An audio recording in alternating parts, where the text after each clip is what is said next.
Il sole ha fatto capolino squarciando la nebbia nel momento in cui il rabbino capo Alexander Meloni ha intonato la preghiera ebraica in risiera, quello che è il momento forse più significativo della cerimonia del giorno della memoria. Una cerimonia che oggi si è svolta secondo un copione ormai consueto fin troppo sotto certi aspetti. Alla deposizione della corona da parte del prefetto, del sindaco e del presidente della regione, seguita da altre, ha risposto la sfilata dei gonfaloni, quindi il discorso del sindaco di piazza che ha sottolineato il valore del giorno della memoria anche per le nuove generazioni che però in ratto della Pileria oggi non c'erano, seguito da quello del sindaco di Monrupino in rappresentanza del territorio. Poi le commemorazioni religiose del vescovo Trevisi, del rabbino e delle comunità serbo-ortodossa, greco-orientale e delle altre realtà. Fra i presenti significativamente anche il responsabile del centro islamico di Trieste. Si accennava purtroppo doverosamente all'assenza dei giovani, comprensibile essendo oggi domenica, preoccupante giacché non dovrebbe essere la loro presenza imposta come obbligo. Laddove, essendo quello odierno il primo appuntamento significativo in risiera con ingressi contingentati, ciò può aver scoraggiato più di uno a partecipare e giova poco ragionare se vi fosse oggi più o meno gente rispetto allo scorso anno. Se dunque da un lato il giorno della memoria impone una riflessione su quanto accaduto e su quanto accade, è anche vero che dovrebbe imporsi una volta per tutte una riconsiderazione della cerimonia, proprio perché di certi atti dell'uomo la drammatica memoria non venga meno.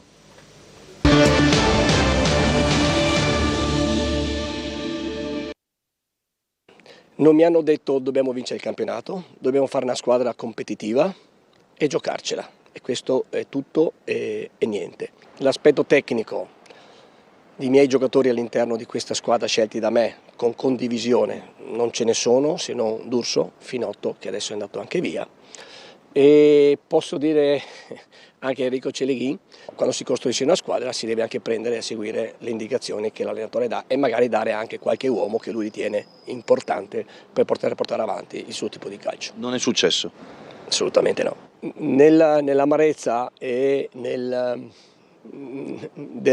dell'esonero che Stella ha detto che era già da 15 giorni che ci pensavano, è incredibile perché sia giovedì, l'ultimo giorno di mercato, il signor Menta mi ha fatto parlare con Chinine che stava per arrivare qua e mi ha detto che io lo potevo tenere a bada su un messaggino che è qui sul mio telefono perché gestisco lo spogliatoio molto, molto bene.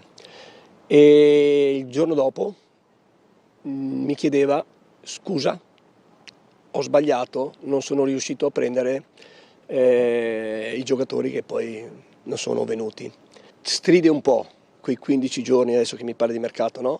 Che erano già pronti al cambio. Se mi chiedi fino a giovedì di parlare con i giocatori e venerdì addirittura mi chiedi scusa, quella di Fofana.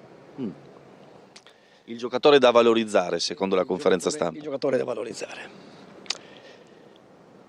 Allora Fofana è un giocatore che io stimo tanto. Fofana ha l'alternativa per me di Correa e per scelta non lo vedevo tanto come interno, ma sempre grande rispetto e grande fiducia in lui. Però proprio su Fofana,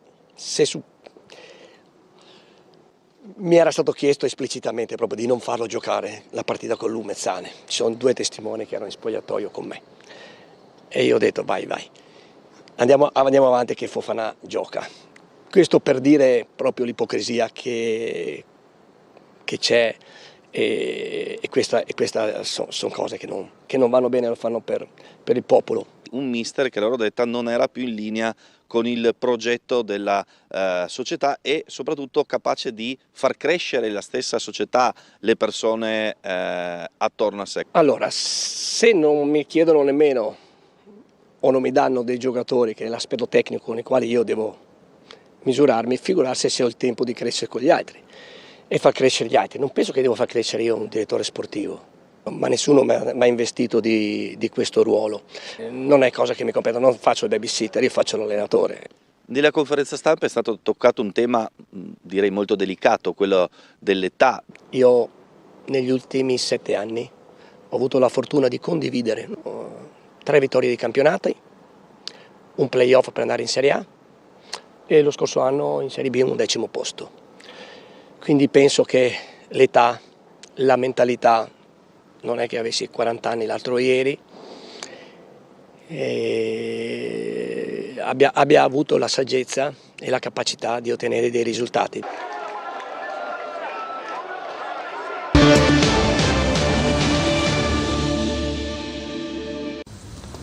Perché questo è un luogo del cuore, è un luogo che ti dona sempre qualcosa di prezioso, un'immagine, uno sguardo, un'emozione, una storia da raccontare al ritorno a casa.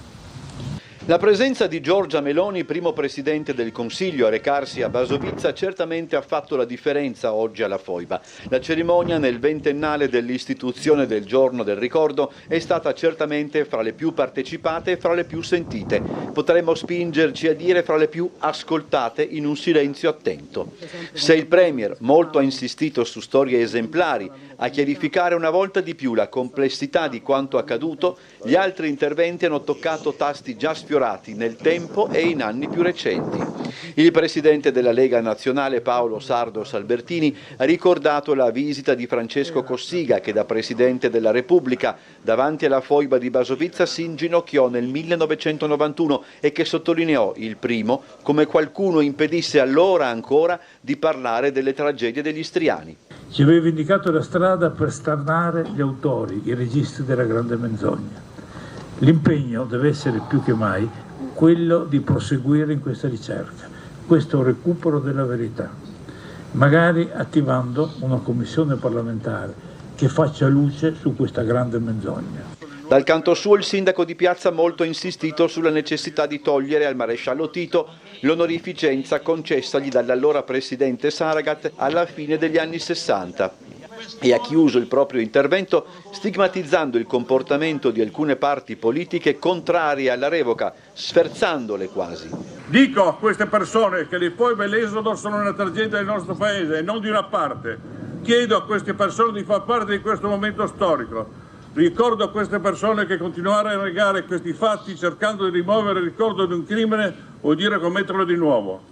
Onore ai martiri delle foibe, onore ai nostri esuli, viva Trieste, viva l'Italia, viva la verità. Questi dunque gli aspetti più decisamente politici toccati durante la parte istituzionale della cerimonia, contrassegnata dalla messa celebrata dal vicario episcopale Marino Trevisini, laddove il presidente della regione Massimiliano Fedriga, nella parte centrale del proprio intervento, ha insistito su un altro concetto che, va detto, dovrà d'ora in poi impegnare più d'uno. Queste iniziative non servono solamente e ovviamente doverosamente per onorare chi è stato perseguitato, ucciso, chi ha dovuto lasciare la propria terra.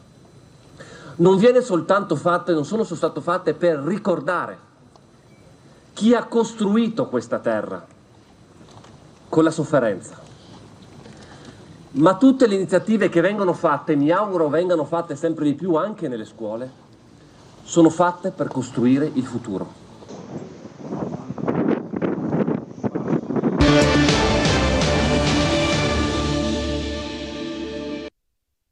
Ecco che la bara viene alzata con la massima cura, collocata nella sua copertura di zinco e posizionata con la massima delicatezza, facendo attenzione ovviamente a non scalfire nulla.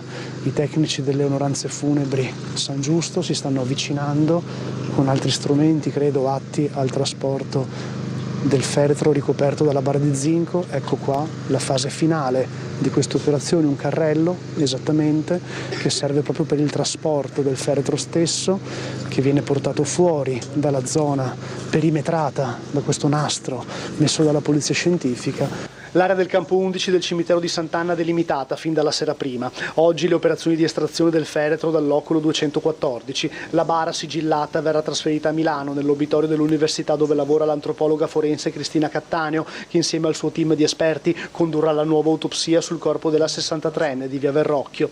È iniziata stamattina alle 9 l'estumulazione del feretro, alla presenza del personale del cimitero, di quello delle onoranze funebri e dei tecnici addetti alle operazioni, il tutto sotto la supervisione della squadra mobile e della polizia scientifica. Tra i presenti, oltre ai tanti giornalisti e operatori di testate locali e nazionali, anche l'amico di Liliana, Claudio Sterpin, in cimitero fin dalle 8 di mattina. Poi è arrivato Sebastiano Visintin. Il marito di Liliana è apparso emotivamente provato mentre assisteva alle operazioni e non è riuscito a trattenere le lacrime. Un momento molto duro. Le operazioni di estrazione della bara sono durate circa mezz'ora.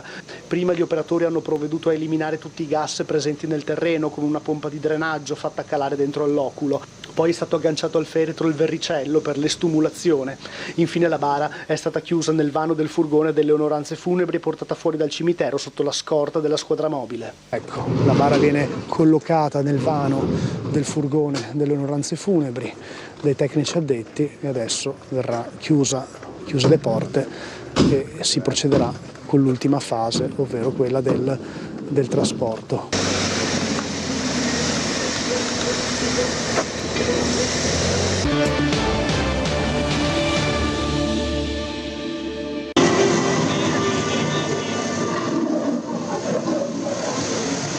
$55.000 telespettatori hanno seguito Tele4 nella domenica del Carnevale di Muggia, una sfilata in diretta sulla nostra emittente che ha calamitato ancora una volta l'attenzione di tutto il Friuli Venezia Giulia. Ed ecco che alla conferma dello straordinario interesse per la 70ª edizione del corso mascherato si è aggiunta una sorpresa, la vittoria per la prima storica volta dei Mandrioi con il tema Montagna tra leggenda e fantasia, un compendio della vita ad alta quota, dalle Alpi al Monte Fuji in Giappone, da personaggi intramontabili come Heidi allo spaventoso Yeti. Heidi, ma te sei a mangiare una capretta? Sì, no, tre. Tre? Giuro, tre. Come era?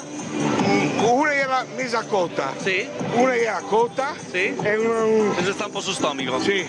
Signor Yeti, quindi anche lo Yeti mangia capuzzi? Zeiota da Yeti? Benissimo, non so se avete sentito il tipico dialetto himalayano del nostro amico, con un carro anche qui in salsa ambientalista a spiegare tutti i rifiuti che vengono gettati lungo la via dagli alpinisti ormai da tutte le parti del mondo che vanno a scalare le vette più alte della terra e lasciano di tutti un po', dall'immondizia addirittura alle bombole d'ossigeno che servono per arrivare in quota. Secondo posto per la Brivido, la compagnia che ha vinto già 27 edizioni, che ha mirato quanto mai in alto con il tema una boccata d'arte contemporanea, pittura, scultura, ballo, design, fotografia. Vi bacio! Mi scusi, ma se merita sto vaso? Ma se merita tutto lui! Ma che scherzi! Citando in sfilata alcuni capolavori intramontabili che hanno valso anche l'ambitissima Maschera d'Oro per l'Ultima Cena, riferimento ironico al capolavoro di Leonardo da Vinci. Il bacio di Giuda! Come se sta Ultima Cena, merita? Merita, lo conta spagazzare per più di 30 denari. La casa spagazza tutto! Ma anche Lori non lo sa, ma conta per tutti. Terzo posto per la Bora con Cartaval a Carnevale ogni Cartaval, che ha declinato i 1000 utilizzi della carta lungo il percorso in maschera, dalle carte geografiche ai giornali, sino alla carta pesta, fondamentale per costruire i carri. Ed ecco allora che l'enorme Arlecchino è vestito in maschera a metà, l'altra parte spiega a tutti come viene realizzato. L'Arlecchino che prepara il vaso di colla per poi dare vita alla costruzione in cartapesta, una bella idea anche per far vedere una sorta di dietro le quinte del Carnevale di Muggia. Doppio premio anche per le bellezze naturali che hanno scelto di collegare al mito di Atlantide un messaggio ambientalista, ovvero i popoli del mare che si ribellano contro l'inquinamento provocato dall'uomo. Coppa delle bande portata a casa, eppure il trofeo Artigiani assegnato al carro che più ha impressionato la giuria. E su questo non c'è ombra di dubbio, il re Tritone e i suoi cavallucci da guerra hanno strappato applausi convinti dal pubblico che, sfidata la pioggia prima della sfilata, hanno ricevuto in regalo gran parte dell'evento sotto il sole.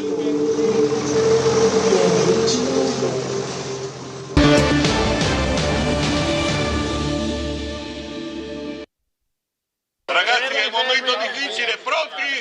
1, 2, via! All'assessore. Con il taglio del nastro alle 15 di oggi è stato riaperto il passaggio verso Portovivo da largo Città di Santo, soggetto in questi mesi di lavori di riqualificazione. La presenza istituzionale e amministrativa era notevole, con il sindaco in compagnia degli assessori Lodi, Tonelba, Buder, Bertoli, assieme all'assessore regionale Pierpaolo Roberti. L'inaugurazione odierna è simbolica di un completamento infrastrutturale che permette ai cittadini di entrare nell'antico scalo dal varco limitrofo alla stazione e non esclusivamente dalla rotonda di Viale Miramare. L'ultimo atto prima dell'apertura era stato l'abbattimento di un edificio, il numero 206, il quale interferiva con il nuovo tracciato stradale. Oltre 9 milioni di euro di intervento, un intervento che è andato secondo i programmi, oltre ovviamente alla riqualificazione di un viale c'è tutta un'infrastrutturazione che non esisteva, c'è una parte pedonale, una parte ciclopedonale, c'è un arredo del verde e una serie di ulteriori interventi in ambito di appalti pubblici che stanno per partire, come il parco lineare, il bosco urbano, abbiamo il Museo del Mare, tra l'altro 33 milioni di euro che è in corso di realizzazione con i lavori di carpenteria e la creazione quindi del miradore e ovviamente anche il progetto della cabinovia. L'assessore regionale Pierpaolo Roberti ha sottolineato che la valenza di questi interventi è da vedere in ottica regionale e non soltanto cittadina. Oggi apriamo la bretella che ha un significato importante, quello di riconsegnare alla città questo pezzo di territorio della città di Trieste, del comune di Trieste, ma in realtà abbiamo già un progetto presentato per quanto riguarda Largo Santos, c'è già il progetto di spostare una stazione dei carabinieri all'interno di questo compendio, ci sono i palazzi regionali già acquistati e che hanno già una destinazione ben precisa e il comune sta lavorando per quella che è l'affidamento dell'intera area per il progetto di sviluppo complessivo, quindi insomma si sta facendo molto e ripeto, con tutte le risorse che sono state messe, pensate soltanto dall'amministrazione regionale, 150 milioni di euro, evidentemente non si può parlare di un'opera soltanto per Trieste. Viva il Porto Vecchio, viva Portovivo!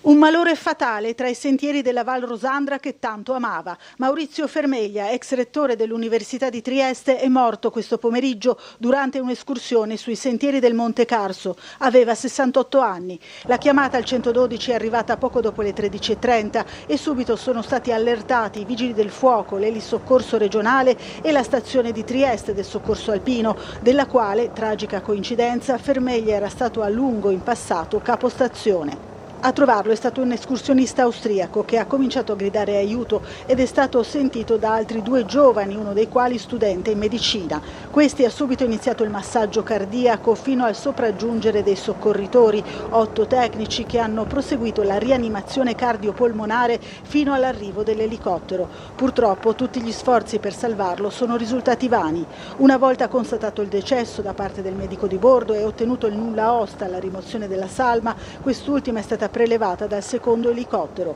Sul posto anche la Polizia di Stato che ha confermato l'identità della vittima. Il professor Maurizio Fermeglia era nato a Trieste nel 1955, laureato in ingegneria chimica nell'80, professore ordinario presso il Dipartimento di Ingegneria e Architettura dell'Università di Trieste, è stato rettore dell'Ateneo dal 2013 al 2019. Era un grande appassionato di montagna e per diversi anni era stato capostazione a Trieste e delegato regionale del soccorso alpino. Era anche referente regionale del WWF e recentemente animatore del Comitato Cittadino contro l'Ovovia, veste nella quale era più volte intervenuto nel dibattito politico negli ultimi anni. La redazione di Tele4 esprime il suo cordoglio e la vicinanza alla famiglia.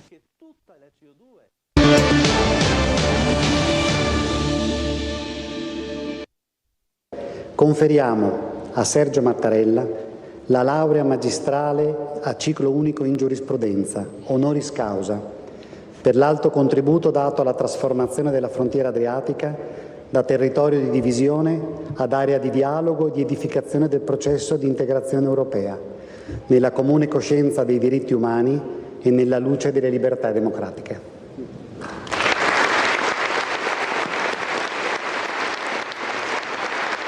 Messaggi di pace, di condivisione, di amicizia e di fratellanza che hanno stretto l'Italia e la Slovenia assieme in un percorso comune, e su questo la volontà di replicare questo messaggio di pace anche ad altri territori oggi in guerra. Questi termini utilizzati oggi nel corso della cerimonia di conferimento per la laurea honoris causa al Presidente della Repubblica Sergio Mattarella e all'ex Presidente della Repubblica di Slovenia Borut Pahor. La cerimonia ha avuto luogo nella sede dell'Ateneo Triestino nell'anno del centenario dell'Università degli Studi di Trieste, che si è così distinta per essere cerniera fra Italia e Slovenia in un ulteriore evento volto a consolidare i rapporti di amicizia tra i due paesi. Ripudio dell'egoismo nazionalistico e anzi l'aver perseguito una politica di riconciliazione retta sulla creazione e sul consolidamento di spazi e simboli dedicati alla memoria collettiva sono alla base della motivazione del conferimento della laurea. Il mondo ha bisogno di pace, stabilità, progresso.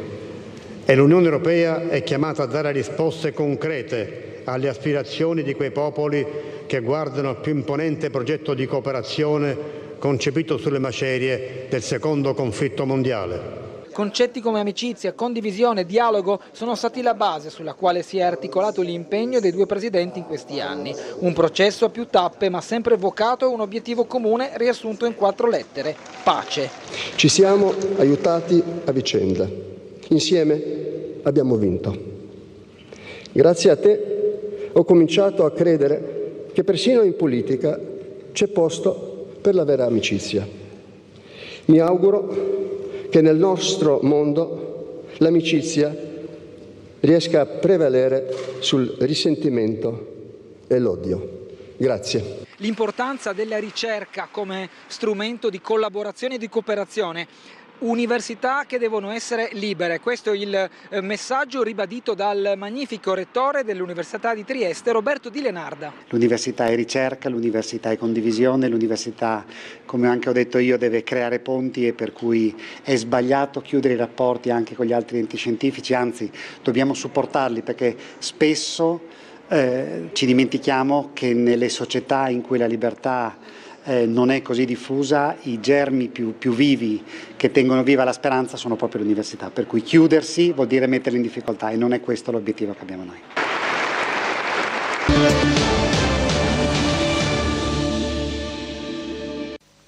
L'italo-marocchino Abdullah Bamoussa ha conquistato il podio più alto della Trieste 21 km, la competizione regina della Trieste Spring Run. Assieme a lui Timothy Kimutai Kiru, keniano, e un convincente Alessio Milani. L'etiope Asmeravork Bekele Volkeba davanti a Erika Michelani e alla triestina Gaia Tommasini hanno fatto proprio il palmarès femminile. La quarta edizione della gara, nata sulla scia della storica Bavisela, si consegna dunque alla storia piccola o grande della kermesse. Una kermesse che però ha 2 facce, entrambe bellissime. C'è quella agonistica, con la mezza maratona più affascinante del mondo, col mare ad accompagnare i concorrenti, cui si aggiungono la roller marathon, la staffetta solidale targata Dinamo Camp e la Family Run. I numeri: 2.500 iscritti alla mezza maratona, 6.000 alla Femini, 1.500 alla Spring Run e 250 fra roller e staffetta solidale. Fin qui dunque le cifre, agli esperti l'analisi delle gare, ai vincitori l'augurio che Trieste possa rappresentare un tassello di un mosaico di vittorie. Perché se vogliamo il dato più bello, adoperiamolo tutte le volte che possiamo questo aggettivo, è proprio la partecipazione della gente.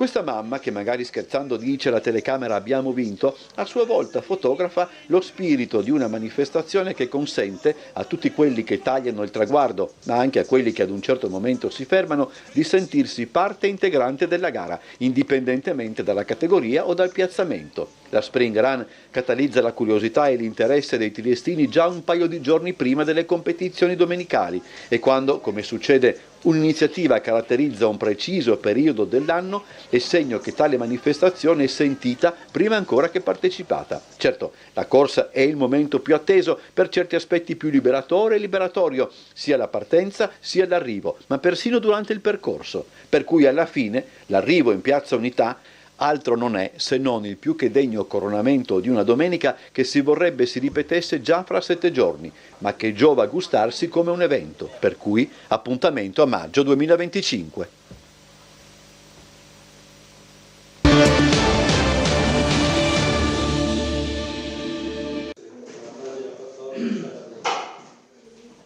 In Friuli Venezia Giulia Fratelli d'Italia si conferma primo partito. Lo schieramento guidato dalla Presidente del Consiglio Giorgia Meloni ottiene il 34% delle preferenze di chi si è recato alle urne per eleggere il nuovo Parlamento europeo. Al secondo posto c'è il PD con il 20,9% dei voti, in crescita rispetto al 2022. Terza la Lega con il 14,9%. Il dato del Carroccio è superiore a quello registrato a livello nazionale e doppia quello di Forza Italia Noi Moderati PPE, che guadagna un 7%. Alleanza Verdi e Sinistra ottiene il 6,1%, mentre il Movimento 5 Stelle si ferma al 5,4% in netto calo. In Regione non raggiungono la soglia del 4%, Azione Siamo Europei 3,4%, Stati Uniti d'Europa 3,1%, Pace e Terra Dignità 2,8%, Libertà 1,1%, Sud Tiroler Volkspartei 0,7% e Alternativa Popolare 0,3%.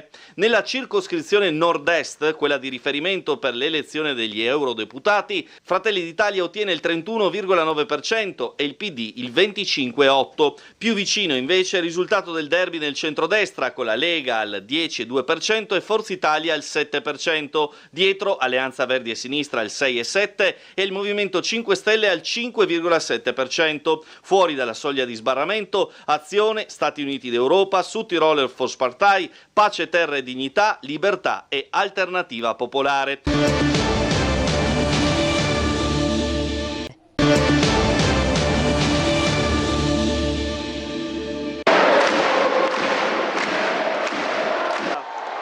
E questi sono momenti in cui ad ogni giocatore passa davanti agli occhi l'intera carriera, come se fosse un film. Questi sono momenti in cui ti ricordi di ogni tiro segnato, di ogni errore, di ogni fatica, di una stagione sull'ottovolante finita in gloria. Momenti in cui i ragazzi diventano campioni, momenti in cui 6.000 del Palatrieste vedono la terra promessa. Trieste torna in A1! Trieste ha vinto 83-72 contro Cantù e di nuovo Serie A1. A un anno dalla retrocessione, a un anno da quel momento così difficile, questo abbraccio a centrocampo sigilla una stagione incredibile. Magnifico, magnifico per noi, per questa gente, per questa maglia. Meritiamo di godere. A chi vuoi dedicare questa vittoria? A tutti noi, al nostro gruppo, alla nostra squadra, a chi ci è stato vicino nei momenti difficili. E per voi questa vittoria. La tua esperienza ha portato tanto. Ognuno ha portato qualcosa, un mattoncino, ma questa è una meraviglia del signor Michael Arcieri. C'è stato quel qualcosa in più rispetto all'altra gara, complimenti. Sì, siamo guardati allo specchio, abbiamo bisogno di fare due cose, le abbiamo fatte al massimo e allora adesso siamo qua a festeggiare con tutti i ragazzi. Il barba Giovanni Vildera, il pistolero Old Wild West di gara 4, 20 punti nella gara 4 decisiva e così veramente una grandissima vittoria, ve lo siete davvero meritato. Non so cosa dire, con tutta la merda che ci siamo presi tutto l'anno, dopo una gara 3 di merda, davanti a questo pubblico incredibile. Hai fatto tantissimi punti oggi, avete riscattato anche la precedente partita. Non so cosa dire, sono quello di aver vinto, contentissimo. A chi dedichi la vittoria? A mio papà. Michele Rouzier, l'MVP della finale, il triestino, il playmaker, l'anima di questa squadra, MVP di queste finali promozione, da un triestino a un triestino, da Fedriga a Rouzier, l'MVP di queste finali, il suo marchio su questa serie, Michele Rouzier, pugno alzato verso i tifosi, una dedica alla città e alla squadra. Presidente, una grandissima soddisfazione, Trieste vola davvero. Sì, ma poi devo dire che si è fermata una squadra, non è stata una casualità. Si è vista nei playoff, si è visto col Cantù, una squadra che ha saputo trovarsi, gestire e risultare decisamente superiore alle concorrenti. E di nuovo Serie A1, un grandissimo risultato anche per la regione obiettivamente. E adesso la sfida al prossimo anno, sono orgoglioso ovviamente che da quest'anno la regione è sponsor di Basket Trieste, continueremo questa avventura insieme anche il prossimo anno in A1.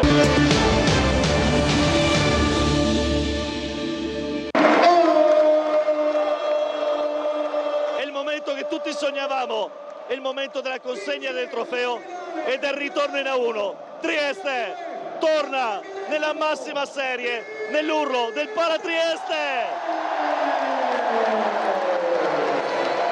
C'è ancora tempo però per un ultimo momento. Il taglio della retina, Michele Ruzier, forbici in mano, l'uomo triestino doc che già nato nella Pallacanestro Trieste, c'era già in A2 qualche anno fa quando le cose erano più difficili, è tornato in A1 dopo una grande carriera che l'ha portato anche in casa Virtus Bologna, e questa volta è lui con le forbici in mano a tagliare la retina della partita. Lo aveva fatto Andrea Coronica nell'ultima promozione in A1 in maglia Alma, un altro triestino, un altro leader, ma qui stiamo parlando di un giocatore diverso, un uomo che tra assist, canestri, leadership, giocate e inventiva ha veramente trascinato la squadra. È tutto pronto e la retina sta per cadere, è il sogno della 1, ora è veramente realtà.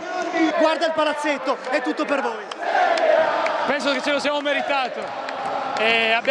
Siamo un gruppo irripetibile, è la nostra promozione, la promozione dei sacrifici di chi non si arrende mai quando nessuno ci credeva, quindi è indimenticabile, è irripetibile tutto questo.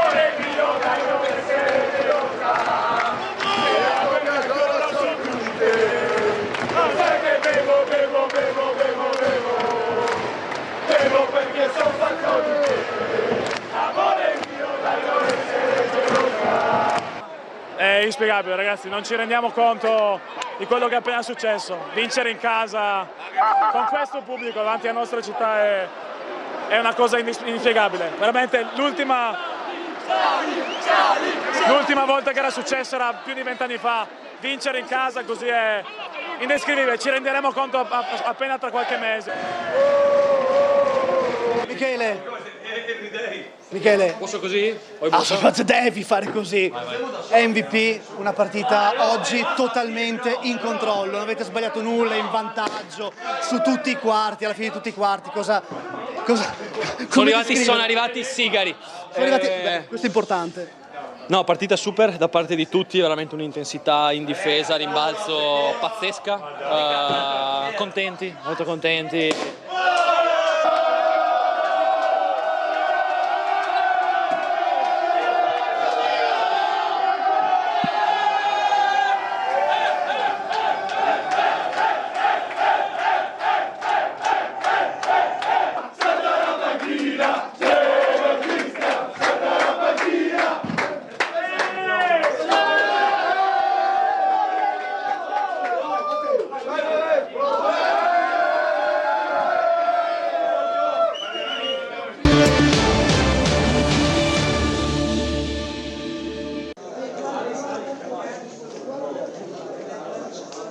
Il silos è stato sgomberato, la struttura di via Flavio Gioia è vuota e sono già iniziati i lavori per alzare la rete metallica al fine di impedire d'ora in poi qualsiasi accesso. Di fatto si chiude un'epoca, tutti si augurano che questa triste e lunga pagina di cronaca triestina rimanga solamente un ricordo.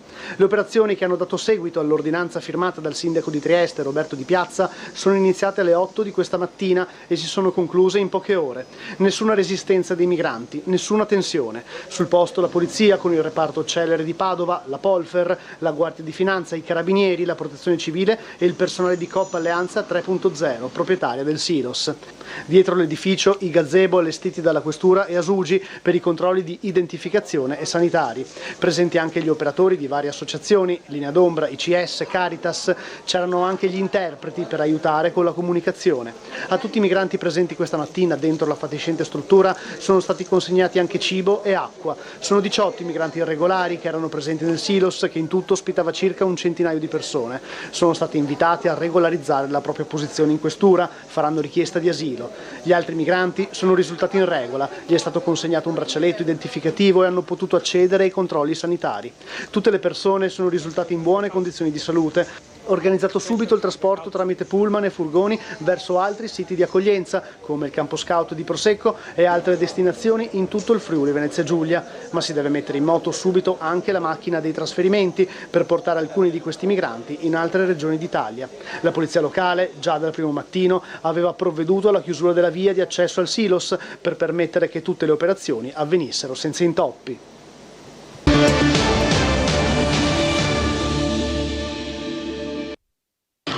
Trieste è una porta aperta ai migranti e a tutti coloro che fanno più fatica. Trieste è una di quelle città che hanno la vocazione di far incontrare gente diverse. E allora mi viene a dire: avete le carte in regola. Grazie. Avete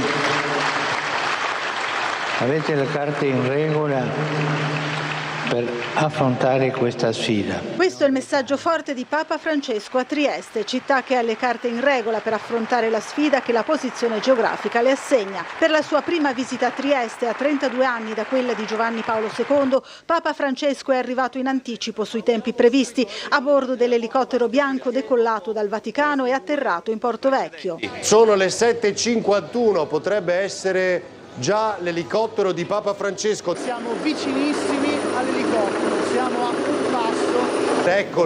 Eccolo, Papa Francesco a Trieste. Il pontefice ha poi tenuto il suo discorso sulla democrazia, tema centrale della settimana sociale dei cattolici nel Generali Convention Center, e in questo caso le parole chiave sono state la partecipazione, l'impegno e, in linea con il titolo dell'incontro, il cuore. Prima possiamo immaginare la crisi della democrazia come un cuore ferito.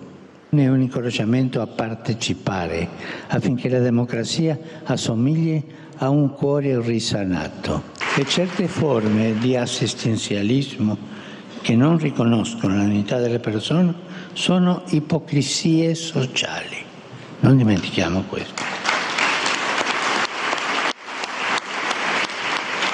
Ma il pontefice ha voluto iniziare con un aneddoto personale. La prima volta che ho sentito parlare di Trieste è stato da mio nonno, che aveva fatto il 14 sul Piave. Ci insegnava tante canzoni. Il general Cadorna scrisse alla regina: se vuol guardare Trieste che la guarda in cartolina.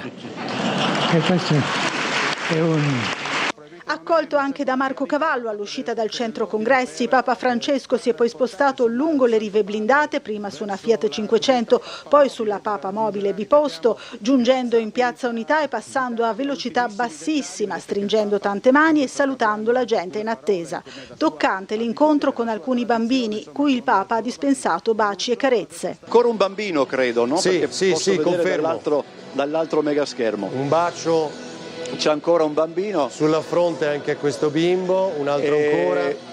In Piazza Unità la messa, l'Angelus e infine il saluto di Papa Bergoglio a Trieste, a bordo dell'elicottero partito dal Molo IV e in sorvolo su Barcola, il Carso e il Santuario Mariano di Montegrisa. Sta passando proprio davanti al Santuario di Montegrisa, altresì detto formaggino dai triestini in maniera simpatica, ma il Tempio Mariano, no, proprio inaugurato dal suo predecessore a Trieste, ovvero Giovanni Paolo II, Papa Wojtyla.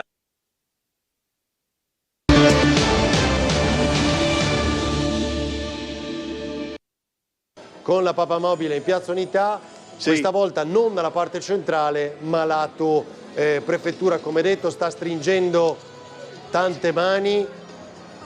Adesso c'è un bambino.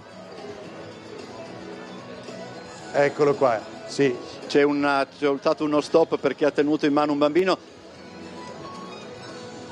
Credo abbia regalato... Io forse vedo... Ha regalato a questa bimba, mi sembra di vedere, non so se un rosario ovviamente o qualcosa... Probabilmente. Che sta consegnando a alcuni di coloro che stringono la mano. Hanno ancora un bambino, credo, no? Sì, perché sì, confermo. Dall'altro megaschermo. Un bacio. C'è ancora un bambino. Sulla fronte anche questo bimbo, un altro ancora. E adesso prosegue il giro e di nuovo nel corridoio, diciamo così, mediano. Il passaggio davanti all'altare è precluso, per cui un giro penso che lo potrebbe fare qua. Ancora un bambino che gli viene presentato, diciamo così, e credo sia a metà. Una carezza e un bacio piazza, sulla fronte. Insomma, che emozione, immaginiamo. Adesso se si appresta a salire all'altare. Ha parlato appunto, come sapete, molto dei giovani, dei bambini. Sì.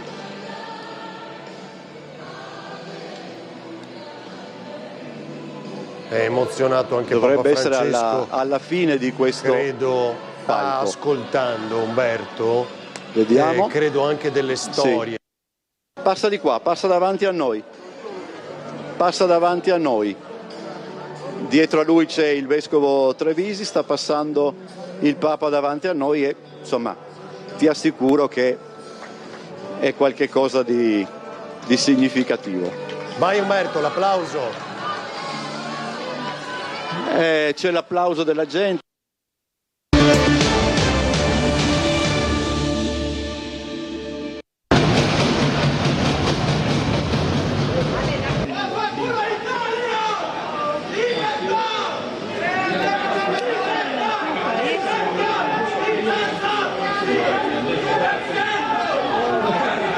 Le urla dei detenuti dalle finestre del carcere, materassi e coperte date alle fiamme e via Coroneo e limitrofe blindate dalle forze dell'ordine. Clima surreale nella serata di ieri per la rivolta scoppiata nella casa circondariale triestina attorno alle 19:30. Siamo trattati come animali, si sentiva gridare, stavolta finisce male, dormiamo a terra e con le cimici.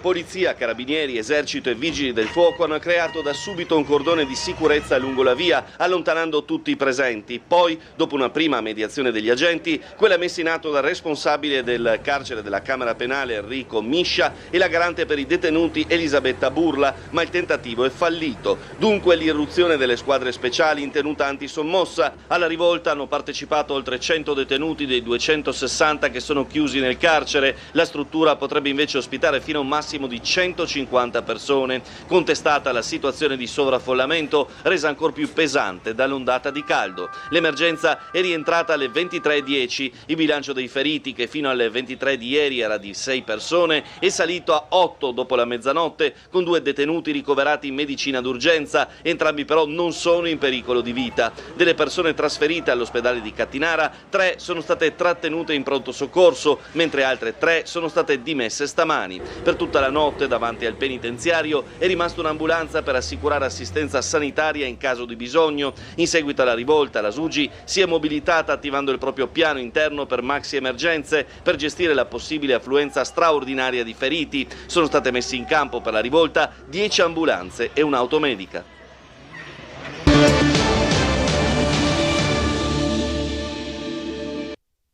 Il blitz della squadra mobile di Trieste è avvenuto alle prime luci di questa mattina. In 5 sono finiti in manette, prelevati direttamente dalle loro abitazioni e ora si trovano al carcere del Coroneo. È questo l'epilogo della vicenda per 5 cittadini afghani fra i 20 e i 22 anni, ricercati per quello che la procura stessa ha definito una vera e propria spedizione punitiva ai danni di quel gruppo di pakistani che aveva rifiutato di elargire denaro e fornire prestazioni sessuali. Stiamo parlando dei fatti della sera del 4 agosto in Mola Audace, dove 2 pakistani erano stati accoltellati al torace e alla schiena, mentre un'altra vittima loro connazionale era stata picchiata. Diversi i capi di imputazione per i 5 arrestati: tentata violenza sessuale aggravata, tentata estorsione aggravata e lesioni aggravate, tutte azioni commesse in concorso. Le investigazioni proseguono perché, secondo i racconti delle vittime stesse, la banda di afghani che ha agito quel giorno era composta da 10 o 15 persone. Quel che è emerso finora dall'indagine della squadra mobile coordinata dalla Procura di Trieste è inquietante.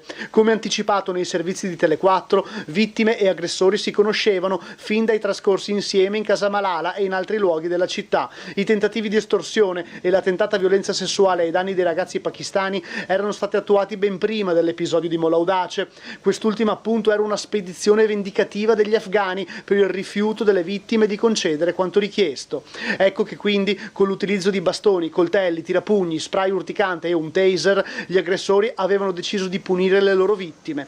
Un fenomeno che lo stesso procuratore facente funzioni Federico Frezza ha definito preoccupante. Citando episodi simili in varie zone di Trieste, la procura ha ammesso come sia difficile governare certe situazioni fra cittadini stranieri che, condizionati da odio etnico e situazioni pregresse che nascono nei paesi di origine, non si fanno scrupoli ad agire con violenza alla luce del sole. Le indagini delle forze dell'ordine, che portano sempre a individuazioni, arresti e denunce, non sembrano essere un deterrente per questi soggetti.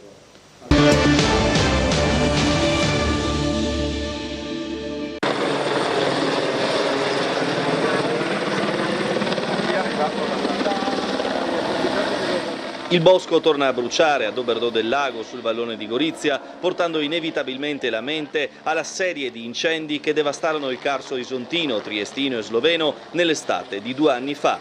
Questa volta il rogo si è sprigionato dalla strada, la via Trinco che da Doberdò conduce a Jamiano, forse a causa del classico mozzicone di sigaretta lanciato dal finestrino dell'auto che in caso di tempo caldo, secco e ventoso può provocare tutto questo. Sul posto, poco prima delle 13, i vigili del fuoco di Gorizia e Monfalcone, seguiti a ruota da squadre in arrivo da Trieste e dall'elicottero della Protezione Civile. A terra anche la Forestale e i pompieri volontari, oltre ai carabinieri che hanno bloccato gli accessi alla strada interessata dall'incendio.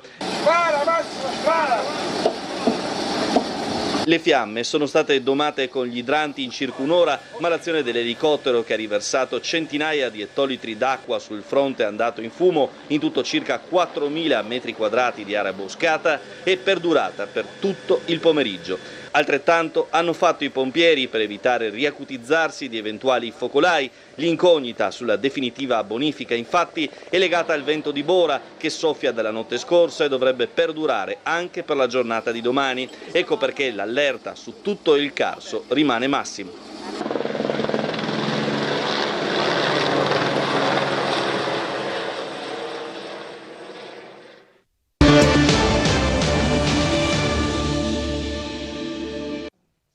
Matteo, una grande soddisfazione questa medaglia al collo, frutto di tanti sacrifici, di tanti allenamenti, di tanta voglia di arrivare in alto.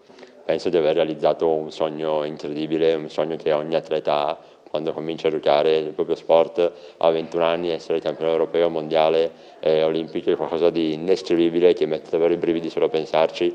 Abbiamo scelto questo tipo di vita, è un tipo di vita molto duro, ma penso che le emozioni sono enormi. Adesso fondamentalmente che hai raggiunto il livello così alto, sarà dura mantenerlo. Assolutamente, mantenere il livello è difficile ma è una cosa molto stimolante perché tornare in palestra già la prossima settimana sarà importante per me per cercare di mantenere il livello e mantenere quella posizione in classifica che ora mi vede in cima, numero 1 al mondo, però cercare l'obiettivo principale è quello di rimanere entre i primi 4 al mondo per essere a testa di serie ovviamente nei tornei e poi vedere chiaramente di giocare ogni torneo al massimo, arrivare, prepararlo nel modo migliore e cercare di arrivare fino in fondo. Dove senti di dover migliorare, anche se sei arrivato diciamo, in testa a tutti nella tua categoria? Credo che nello sport, come anche nella vita, in ogni ambito nel lavorativo, non si smette mai di migliorare, non si smette mai di imparare, assolutamente. Bisogna essere sempre umili, rimanere come lo faccio, come l'ho fatto e come lo farò, cercando chiaramente di migliorare sotto tutti i punti di vista, mentale, cioè non avere le pressioni, non sentire troppo la pressione nelle gare e dalla stampa di tutti coloro che si avvicino, ma cercare di migliorare tatticamente, tecnicamente, portare degli aggiustamenti anche magari fisici se serve, quindi insomma quello è la cosa importante. Mia ultima domanda che è più una curiosità, abbiamo visto molte foto, alcuni video che ti ritraggono mentre esulti mostrando i muscoli, è un modo particolare che ti sei diciamo inventato da zero oppure ti è venuto distinto? Assolutamente, mostrare i muscoli per me è importante perché dimostro a tutti quanti come nonostante la pochissima massa muscolare non contino i muscoli ma conti ciò che si ha nella testa, cioè che la concentrazione, la determinazione di voler vincere, di voler arrivare fino in fondo in ogni sogno, obiettivo che sia.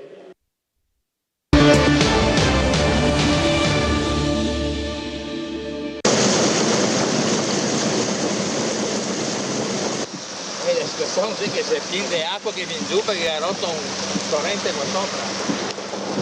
Siamo a Muggia, in località Vignano, dove il torrente Menariole è esondato e ha trasformato in torrenti invece le strade dell'abitato con diverse abitazioni a rischio, allagate, monitorate dai vigili del fuoco che come vedete stanno andando a monitorare via via la situazione per capire quella che potrebbe essere l'evoluzione. In questo punto al civico 20/A il torrente ha portato con sé anche diversi tronchi come questi, rendendo chiaramente l'azione dell'acqua ancora più pericolosa.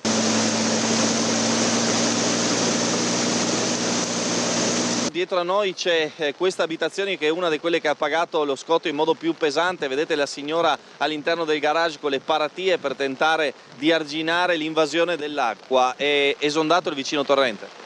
Sì, sono andato qui, questo è il Menariol, è uno dei torrenti che stiamo monitorando, ma sta creando abbastanza problemi.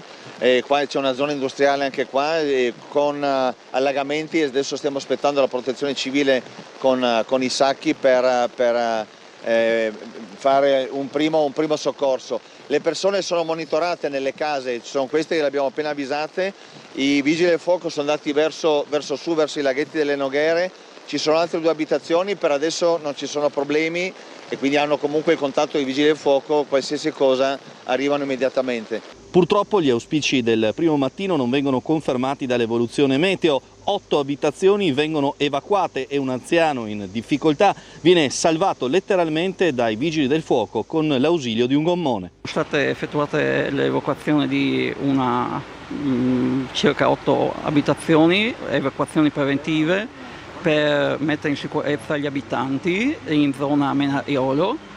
C'è stato solo un intervento da parte dei vigili del fuoco per la messa in salvo di una persona che aveva bisogno di un intervento sanitario. Al deflusso delle acque le abitazioni sono state di nuovo raggiungibili, per cui le persone sono entrate nelle abitazioni.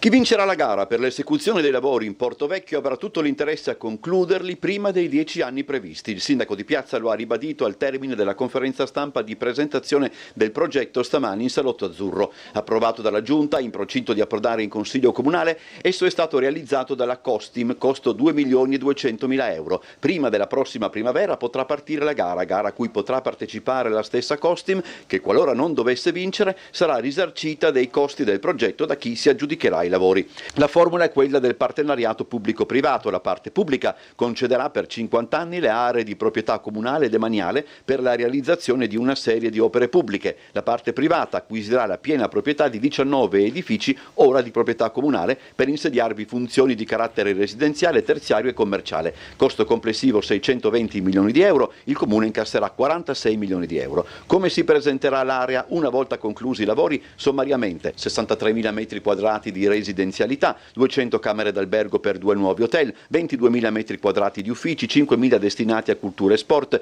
una spiaggia ampia 5.000 metri quadrati, 500 posti barca, 70.000 metri quadrati destinati a spazi pubblici, 4.500 ad una spa, 1.000 parcheggi pubblici, 400 privati ed una centrale TRL sotterranea. Sentiremo parlare parecchio da qui al 2035 di trigenerazionalità, concetto base del progetto. In Portovecchio Portovivo potranno convivere 3 generazioni, 300 posti letto per un campus universitario, 200-300 unità abitative per le famiglie, 50 destinate alle persone più anziane, altre 50 a disposizione di artisti o da utilizzare come foresteria. Ancora 2 piazze urbane, quasi 2 chilometri di piste ciclabili, 200 stalli per biciclette, 680 alberi. Ora inizia l'iter politico del progetto, domani la documentazione arriverà a tutti i consiglieri comunali.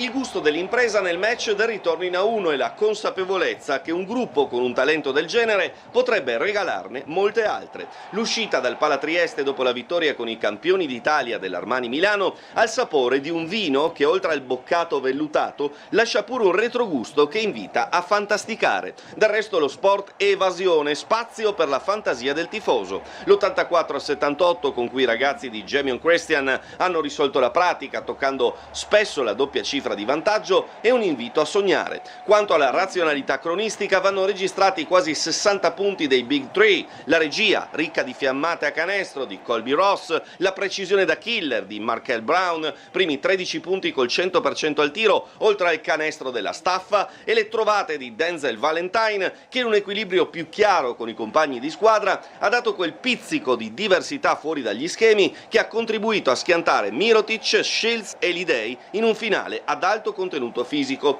Ma in una partita come questa la chiave va ricercata in difesa. Quando si vede soffrire su ogni palla Brown, che stoppa e recupera come un ragazzino, è ovvio che tutti gli altri seguono il leader a ruota. Ed ecco che nella gara poco fascinosa in attacco di Jutov si ritrova invece un bilanciamento difensivo da urlo, perché è lui a sciropparsi Mirotic per quasi tutto il match senza scomporsi nemmeno un istante, con un approccio sempre competente. L'unico vero momento di sofferenza della partita nel secondo quarto, quando il mismatch con Bolmaro, il playmaker con un corpo d'ala, una sorta di Rigadò con più fisico e meno talento, ha messo in difficoltà i piccoli nostrani. Poi però riecco Ross e Brown con percentuali da urlo per chiudere a metà sul 47-40. In una partita che la squadra di Tonut, sempre in campo quando conta e sempre più in versione muscolare, avrebbe potuto recuperare nella ripresa, sono stati i mattoncini diffusi a fare la differenza. Le triple importanti di Candussi e Ruzier, il primo bravo anche a sbattersi sotto il ferro, il secondo eccellente in regia. L'energia di Brooks, che alla faccia della carta d'identità è stato una piovra anche in pitturato, mettendo un paio di canestri decisivi quando la palla scottava e gli avversari tenevano le mani in faccia a tutti. Lui peraltro addirittura chiude la partita con il 100% al tiro, roba da fenomeni. Insomma, una prima prova di maturità superata a pieni voti. Certo, Johnson ha fatto fatica sotto il ferro, ma questo per lui era l'Everest alla prima uscita con le pedule appena acquistate. Senza contare che Justin Reyes, il trascinatore della promozione, non ha messo i piedi in campo. Nessun problema per lui, solo forma da recuperare a pieno. In sintesi, impresa a segno, primi 2 punti e ancora parecchio margine di crescita.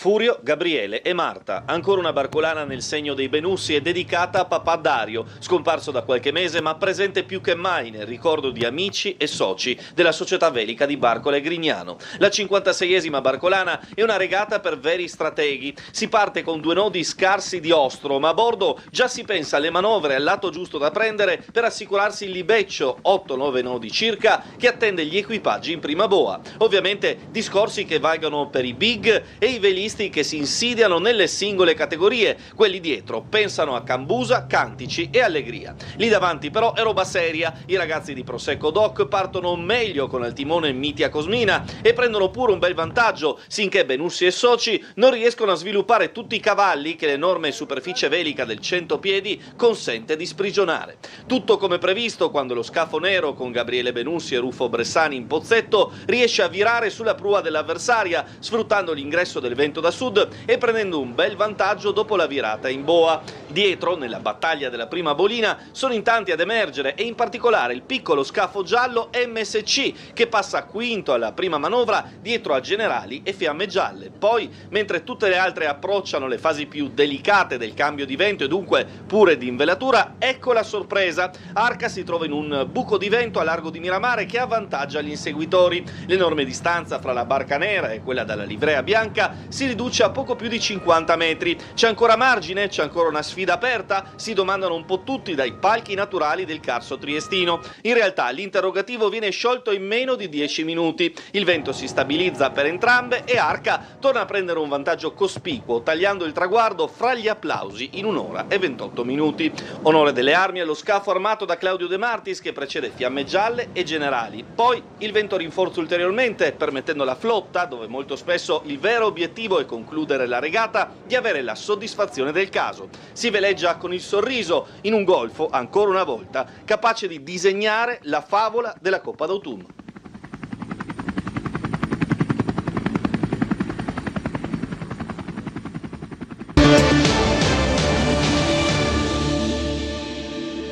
Sono le 8 in punto, buongiorno e ben ritrovati a tutti in questa giornata in cui vivremo insieme l'altra barcolana, esperimento nato l'anno scorso e che stiamo confermando quest'anno. Tele 4 per l'altra barcolana. Per l'altra barcolana, buongiorno. Quindi diamo ufficialmente il via alla sezione monade dell'altra barcolana. Oddio. Con il fischietto. Aiuto, mamma Si mia, parte. Qua abbiamo un po' di birrette, vino, una cosa che si fa in Friuli che è unica, è un traminer aromatico passito. La serata non me la ricordo proprio. Ottimo. Diciamo che non avete bevuto acqua. No. Benissimo. No, perché se cominciamo a darla stabile è finita Ferdinando, subito. Cominciamo. Marco, sì, devi dire che è acqua però, perché mi raccomando. La Meconti un attimo. Piacere. Good morning. Foreign? Yes. From? Chicago. Chicago, really? And why you are here? For the Barcolan. For the Barcolan? Yes. Ok. Secondo me è italiano in realtà, perché Però l'accento abbiamo non è scoperto che si dice propriamente Barcolan. L'abbiamo beccato, Triestino Doc. Sì. Grandissimo. Cosa ci racconta? Venga qui. Intanto abbiamo le vongole. Aspetti un attimo. No, quei pedocci. pedocci. Pronti i pedocci per far pedocci alla scottadito in prima boa. Obiettivo di questa barcolana innanzitutto far ben i pedocci alla scottadito. Esatto. E aprire abbastanza bottiglie di prosecco. Ecco, vedi, questi sono i veri obiettivi della barcolana. Demo de bolina? No, de ribolina. Ribolina, questo senz'altro. Aglio, olio, una saltata in pardella, quando si aprono, o come si dice in triestino, quando che i severzi, i se fatti. Esatto. Se noi severzi non ste magnar perché non si sa mai, giusto? Giusto. Ecco. Perfetto. Già che ci siano, altro consiglio da Triestina, nei mesi con la R non se magna pedocci, occhio, e questa ve la dico mi da pescador. Ottobre, cazzo. Ho detto la rovinati. Tanto problema vostro, ciao! La cantina è abbondante. Abbondante, sì. Il secchio della birra. Cioè non il secchio dei pesci, il secchio della birra. Union e Staropramen. Un saluto in diretta su Tele4, dai! Evviva! Dai, un po' di entusiasmo, dai! Capì che non avevo ancora bevuto un bicer, ma insomma, daj. Velik praznik bo to, ja, seveda, in z veseljem smo se tega udeležili. Tako, prihajamo z Izole in uživamo na morju. Ne vem, ok. Molto bene. Non ho capito niente. Durante la barcolana non possiamo mangiare, siamo molto in lavoro. Impegnati, sì. Sì. Immagino. It's a very big manifestation. Manifestation. In inglese è un po' recidivo. Cerchiamo se esiste manifestation. L'ho sbagliato, sono sicuro. No, sapevo. No, attenzione. La signora è austriaca, esiste, quindi io il tedesco purtroppo non lo... Restiamo sì, lo so che esiste, è la mia pronuncia veneta che non va bene. Signora, buongiorno. Bellissima manifestazione. Manifestation. Il direttore Baccialli, che è praticamente madrelingua inglese, ti ha sentito e quindi lo salutiamo perché eccolo. Scusa direttore. Ecco, bravo. China. No, è impossibile. Benissimo. Barcolana, it's fun regatta. In Chinese? Fun regatta. How do you say in Chinese Barcolana, have fun in Chinese language? 玩得开心，玩得开心。玩得开心。Yes. 玩得开心。开心。Yeah. 开心。Have fun. Yeah. 开心。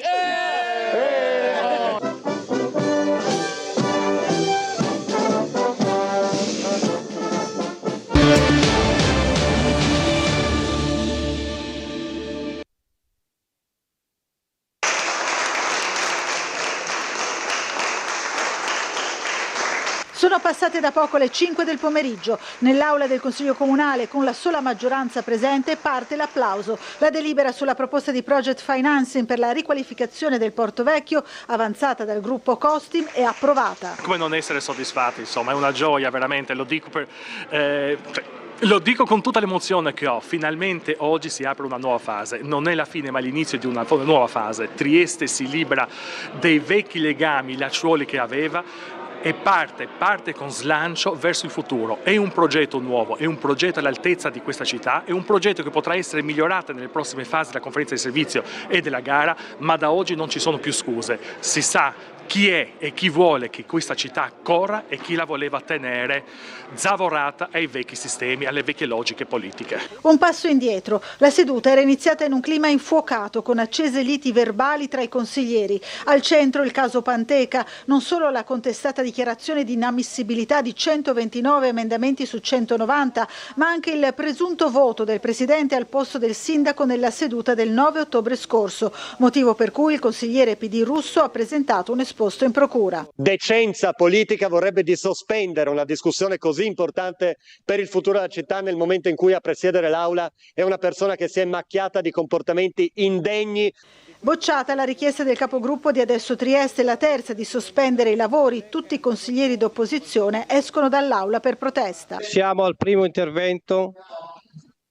Non ci sono prenotazioni, passo. I lavori proseguono dunque con la sola maggioranza che vota e respinge gli emendamenti restanti dopo la seduta precedente. Alla fine la delibera, definita storica in quanto deciderà il futuro della città per i prossimi 50 anni, passa all'unanimità tra gli applausi. Oggi abbiamo approvato una delibera importante, si parla del futuro di Trieste. Guardate che questa è un'opportunità che non aveva nessuno. Io sono stato a Puerto Madero, sono stato ad Amburgo, sono stato a Barcellona. Quello che faremo a Trieste sarà qualcosa di straordinario per lo sviluppo non solo della nostra città ma anche della nostra regione e a questo punto anche del nostro paese.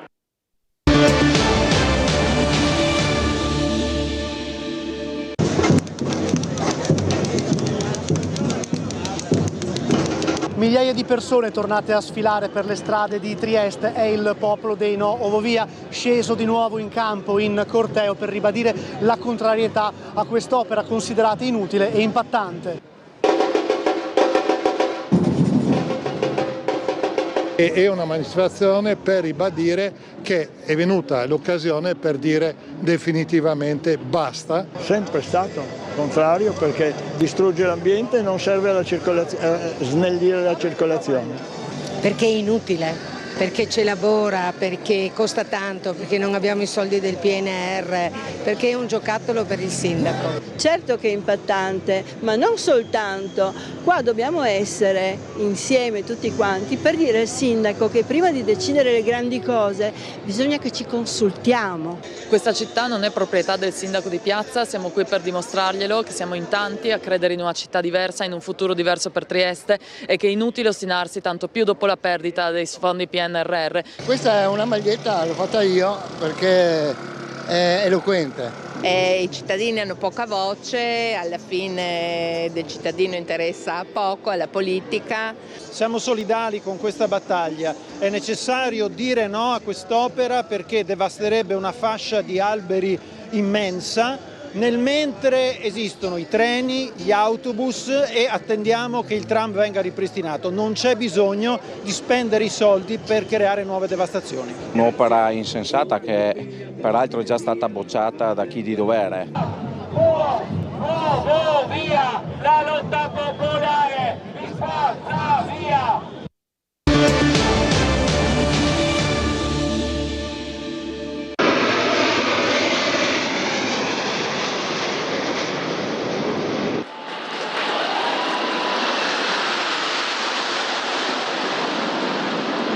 Tutti gli sguardi rivolti al cielo per il passaggio delle frecce tricolori sopra una piazza Unità piena di gente. Sono i momenti conclusivi della cerimonia per il 70° anniversario del ritorno di Trieste all'Italia, iniziata con i discorsi ufficiali delle autorità davanti a un pubblico composto da giovani e anziani e intere famiglie. È il sindaco Roberto Di Piazza a prendere la parola per primo, usando le parole del suo predecessore dell'epoca, Gianni Bartoli. La patria nostra è stata, è e sarà sempre l'Italia. Oggi è festa nel nostro cuore. In rappresentanza del presidente della regione Fedriga, impegnato negli Stati Uniti, ha parlato l'assessore regionale Fabio Scoccimarro, seguito dal ministro dei rapporti con il Parlamento Luca Ciriani. Per me è una emozione molto particolare essere qui oggi nella piazza più bella d'Italia, nella città più italiana tra tutte le città italiane, cioè a Trieste.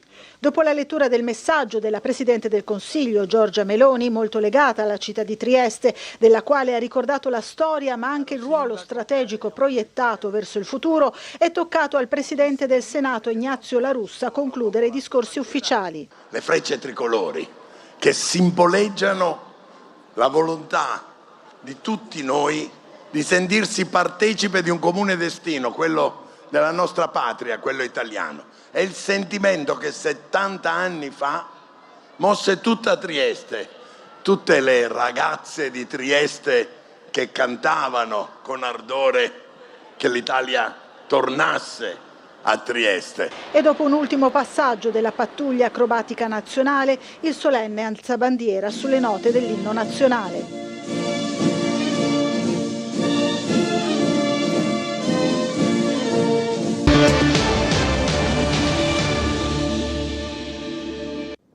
Droga, prostituzione, gestione dei posti letto, ma anche divisione e distribuzione del cibo. Un vero e proprio racket in tutto il Porto Vecchio di Trieste. Parliamo della gestione dei migranti che arrivano nel capoluogo regionale, ma a regolare l'attività sarebbero dei cittadini nordafricani da anni sul territorio. Stranieri che non hanno mai percorso la rotta balcanica. Persone che dal flusso costante di migranti che arrivano a Trieste hanno visto un'occasione e hanno deciso di prendersi la gestione dei magazzini abbandonati. Dagli stabili dismessi vicino agli stabilimenti Kral e Ferroviario fino a quelli all'ingresso monumentale del Porto Vecchio. In uno di quei magazzini, vicino al dormitorio improvvisato dietro largo Città di Santos, la maggior parte dei migranti non può entrare. Devono lasciare cibo e vestiti all'esterno della struttura. Ci pensano poi i capi a smistare tutto. Ecco quanto emerge dalle informazioni raccolte dalla nostra emittente. Insieme agli africani di varia origine come magrebini e tunisini, anche una banda afghana che gestisce soprattutto la comunità dei pakistani. I migranti devono sottostare alle regole imposte dai loro aguzzini, altrimenti botte e bastonate. I capi di questo sistema e i loro soldati sono tutti dotati di coltelli, bastoni e altri oggetti per intimorire e in molti casi colpire coloro che non obbediscono. Alcuni capobanda sono vestiti acconciati allo stesso modo per farsi riconoscere, gilet color cachi, pantaloni neri e capelli tagliati a caschetto. Quello nato a Trieste è un sistema criminale che alimenta altra violenza, come quella dei nuovi gruppi di pakistani che agiscono contro gli stessi connazionali con tanto di sequestro, pestaggio e richiesta di riscatto.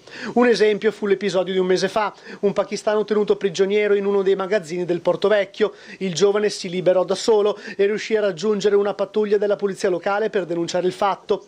Il mese prima ancora il primo sequestro ai danni di 3 cittadini indiani rapiti da una banda pakistana, mentre a inizio agosto la spedizione punitiva del gruppo afghano nei confronti di alcuni pakistani che avevano provato a ribellarsi. Che coloro che giungono in Italia dalla rotta balcanica vengano taglieggiati e la loro vita controllata da altri stranieri è cosa nota, ma quanto sta emergendo in questi giorni a tratti ben più inquietanti. Ora comandano i nordafricani e il Porto Vecchio è una scatola chiusa dove dilagano violenza e degrado.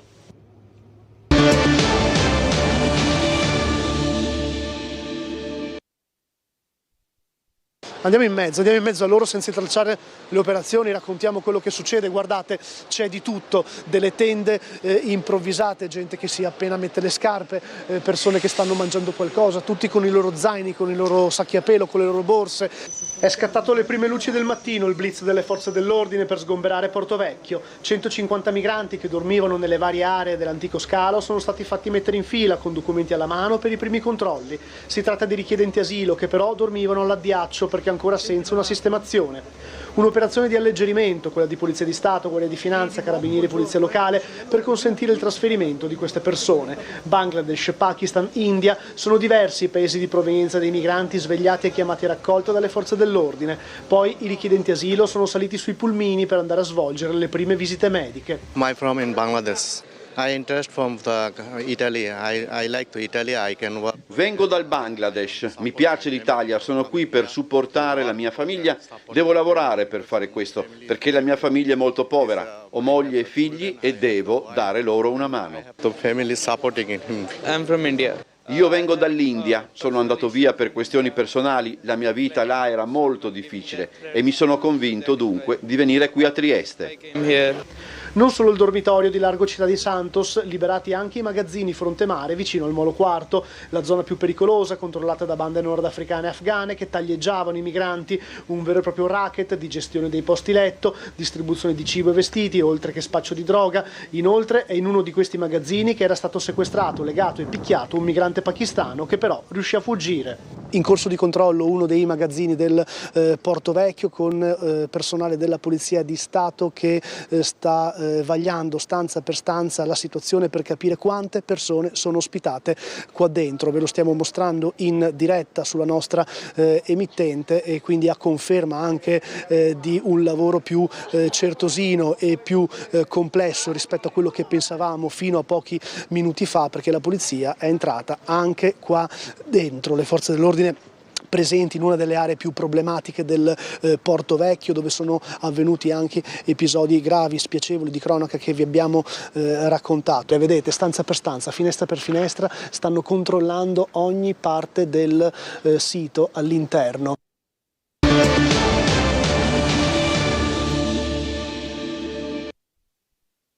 Nella mia lunga vita ho visto morire parecchi cacciatori, sia in Jugoslavia prima che in Austria. Bisogna stare attenti, hai la sicura, bisogna sempre girare col fucile con la sicura. Purtroppo certe persone non lo fanno, abbiamo visto la disgrazia. La Denise era una carissima amica, ieri ho telefonato a Maurizio che è altrettanto un grande amico e mi dispiace moltissimo per quello che è successo.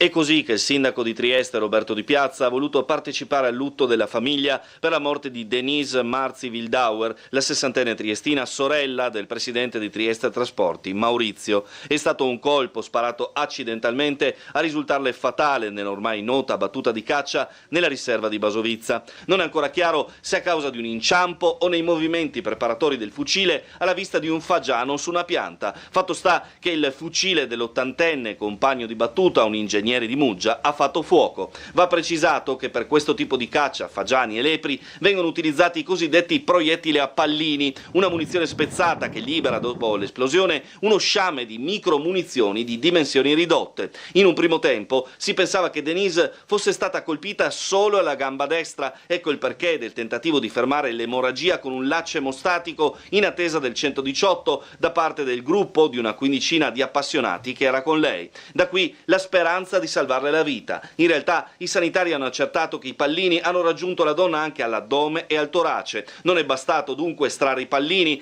Le diverse emorragie che hanno interessato organi vitali hanno reso inutile anche la complessa operazione chirurgica decisa dai medici all'ospedale di Cattinara. 2 ore dopo l'intervento, poco dopo le 22, il suo cuore ha smesso di battere. Detto che tutti i patentini e la documentazione dei cacciatori era in regola, ivi compresa l'area della battuta nei prati poco distanti dal sincrotrone, ora la magistratura dovrà fare piena luce sulla vicenda. Il primo cittadino di Trieste, esperto cacciatore, ci ha tenuto a sottolineare la questione delle misure di sicurezza.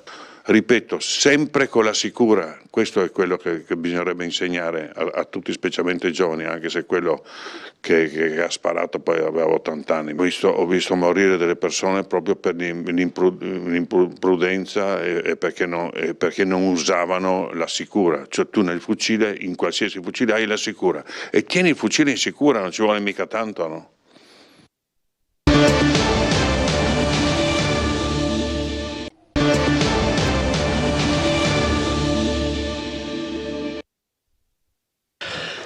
Vabbè, i rapporti si sono qua, evidentemente ci siamo parlati, ci siamo chiariti e quindi si è trovato l'accordo, è passato, quello che conta, l'ho detto prima, è far bene e quindi si va forte. C'è stato chiarimento e la volontà comune di proseguire appunto cercando di fare il meglio possibile per il bene della squadra. Il terzo atto di Attilio Tesser sulla panchina della Triestina inizia così. Alle spalle le polemiche per l'esonero nella scorsa stagione, il mister friulano deve mettersi all'opera su una delle sfide più difficili della sua carriera. Con al fianco il nuovo direttore sportivo, l'ex Pescara Daniele Dellicarri, l'obiettivo è quello di salvare la Triestina, fanalino di coda con soli 6 punti in classifica.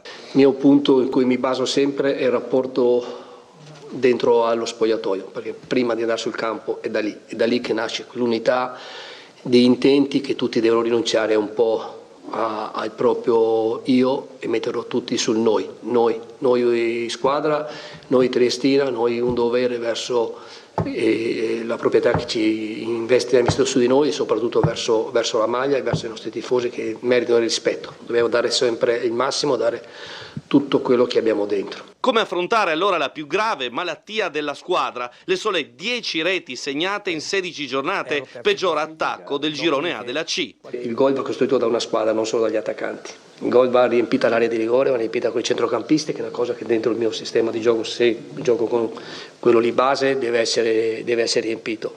Io non penso che non ci siano giocatori buoni, poi c'è un momento in cui ti andrà tutto per bene e vai a fare gol. Infine il messaggio a una tifoseria che non ha mai smesso di amarlo. Ma non ho dubbi che i tifosi torneranno a darci la mano, starà a noi portarli subito dalla parte nostra, da questo aspetto, sta a noi dare il segnale che ci crediamo, dare il segnale di serietà, dare il segnale di professionalità, perché i ragazzi chiedono professionalità, me stesso chiedo professionalità, pensare alle cose veramente nel miglior dei modi e che i giocatori diano veramente tutto. Parlo sempre di maglia, ma perché è una cosa non da tifosi, è una cosa vera, che ci credo dentro ed è quello che dobbiamo fare.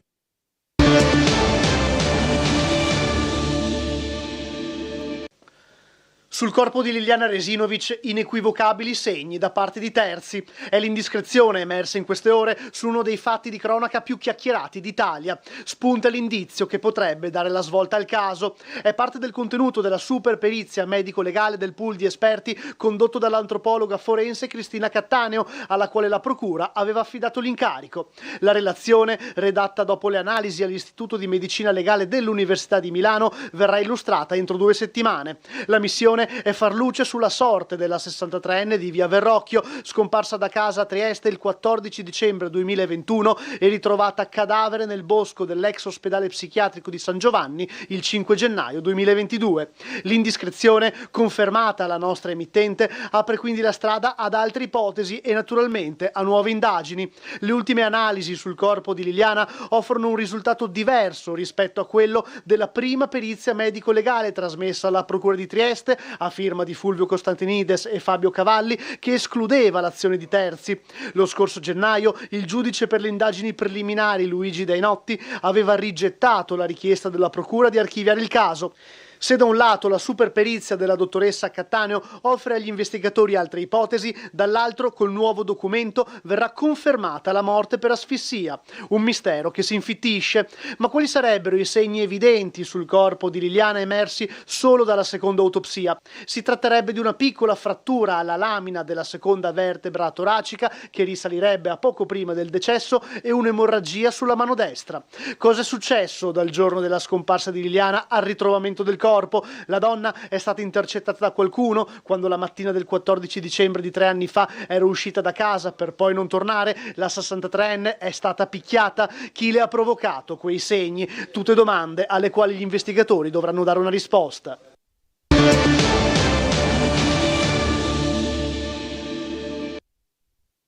Già coperta. Conto che i cantieri possano partire entro l'estate dell'anno prossimo e decine di migliaia di persone possano muoversi in maniera sostenibile, davvero 1800 persone all'ora, entro l'estate del 2027. Questi sono i tempi che ci siamo dati, il finanziamento è assolutamente coperto. La cabinovia si farà. Il Ministero delle Infrastrutture e Trasporti mette le risorse per coprire lo stralcio del progetto dal finanziamento PNRR. La conferma è arrivata da Matteo Salvini al convegno L'Italia del Sì, progetti e grandi opere. È un progetto a cui tengo particolarmente, ha poi aggiunto il Ministro dal palco della stazione marittima, davanti a circa 300 persone tra pubblico e autorità. Di qui l'invito al sindaco di Piazza e a Massimiliano Fedriga di andare avanti su questa infrastruttura perché, ha detto, è strategica. Il leader della Lega, rispondendo a una domanda dei giornalisti, si è poi espresso a favore del terzo mandato per Massimiliano Fedriga. Mi sembra che io sono, la Lega è l'unica a favore del terzo mandato, tutti gli altri sono contro. E quindi dovreste chiederlo agli altri, perché la Lega è l'unica che ha votato in Parlamento per il terzo mandato. Infine il porto, quello nuovo che attende di conoscere chi sarà a guidarlo per i prossimi anni, e quello vecchio che va verso la riqualificazione. Ci stiamo lavorando, entro fine anno ci sono 8 autorità portuali che vanno a rinnovo, ovviamente realtà importanti come Trieste, come Genova e come Palermo avranno la totale attenzione, la condivisione col territorio, soprattutto con gli enti locali e col sistema delle imprese. Il porto di Trieste sta crescendo in maniera incredibile, arriveranno anche decine di migliaia di persone, penso a nuova residenza, penso alle università, penso agli uffici. Spero che a livello burocratico nessuno rallenti, perché non sempre le sovrintendenze agevolano questo sviluppo e purtroppo anche a Trieste c'è qualcuno che in maniera soggettiva, diciamo, non sempre accompagna lo sforzo del pubblico e del privato, però ci sarà una scelta ai massimi livelli per Trieste. Slide, oggi sistema...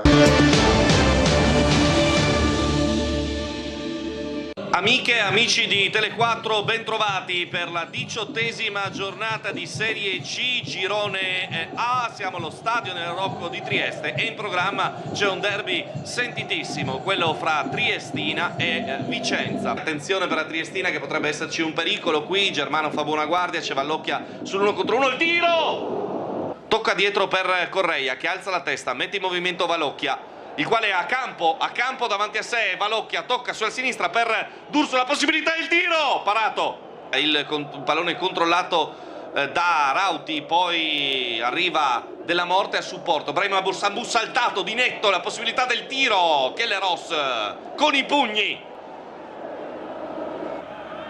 Tutti dietro ora. Arriva il tiro, Ross!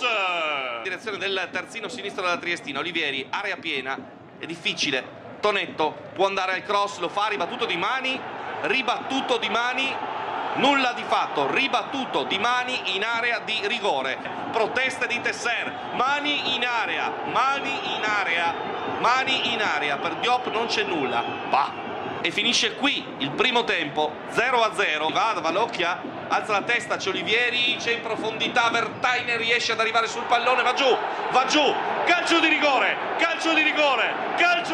per l'Unione. Siamo al 55esimo minuto di gioco, calcio di rigore per la Triestina. Sulla palla Olivieri contro Confente, parte il destro di Olivieri, gol della Triestina, 56 minuti, la Triestina in vantaggio nel derby con il Vicenza. Sulla sinistra per Costa, l'1 contro 1 con Valocchia, la profondità in direzione di Carraro, ancora il tiro del Vicenza, pallone ribattuto a terra, salta Tonetto di testa, poi colpo su Vertainen, occhio questo tiro, Kelleros, palla all'indietro, Costa, Triestina che si sta difendendo da diversi minuti, occhio al tiro, Ross, c'è Correia, c'è Bianconi e lui a toccare, dietro, poi ancora Correia, arriva sul pallone, va giù Brahim Sambou e arriva il cartellino giallo e poi rosso, perché già diffidato del giocatore del Vicenza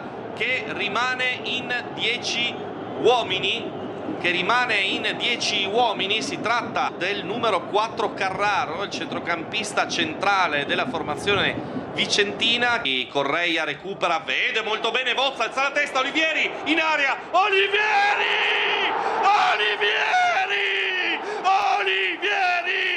2-0 della Triestina, raddoppio di Marco Olivieri all'84esimo, 2-0 dell'Unione. Straordinaria Triestina, Marco Olivieri, doppietta, primi 2 gol in maglia rossa labardata, straordinaria Triestina, e grande Unione a Rocco. Ci siamo quasi, ancora a controllare il cronometro. Diop, è finita, triplice fischio, la Triestina ha vinto per 2-0 con il Vicenza, doppietta di Olivieri. La Triestina non batteva il Vicenza a Rocco dal lontanissimo 15 novembre del 2008, da oltre 16 anni, risultato importantissimo, 3 punti importanti per la classifica, per il morale e per ritrovare quel cuore che batte, quel cuore chiamato Triestina.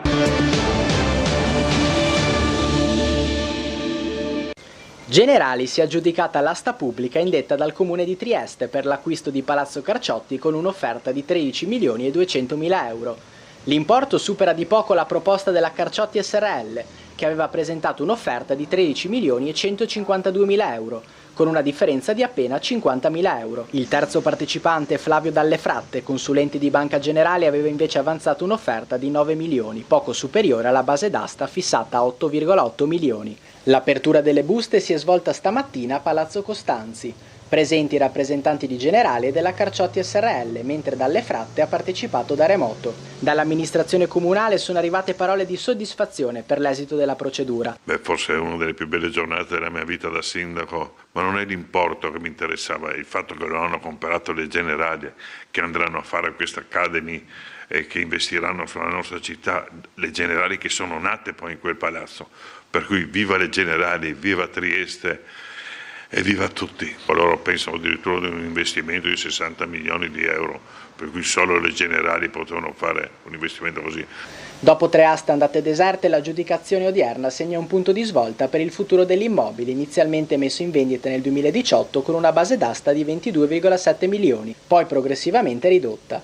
Ora si attende la formalizzazione definitiva e il versamento della cauzione del 10%. Non possiamo che essere soddisfatti dell'aggiudicazione di questa gara. Generali è la storia di questa città e darà sicuramente un contributo al futuro di questa città con la riqualificazione del Carciotti. Per il Comune di Trieste è importante anche da un punto di vista di riqualificazione del palazzo, un palazzo storico ricco di storia, ma anche la possibilità di avere un capitale che entrerà nelle casse comunali e che sarà speso in opere pubbliche, quindi la soddisfazione è doppia. Oggi è una grandissima giornata per il Comune, ma per tutta la città di Trieste. Con questa acquisizione Generali tornerà nella sua storica prima sede, inaugurata nel 1831.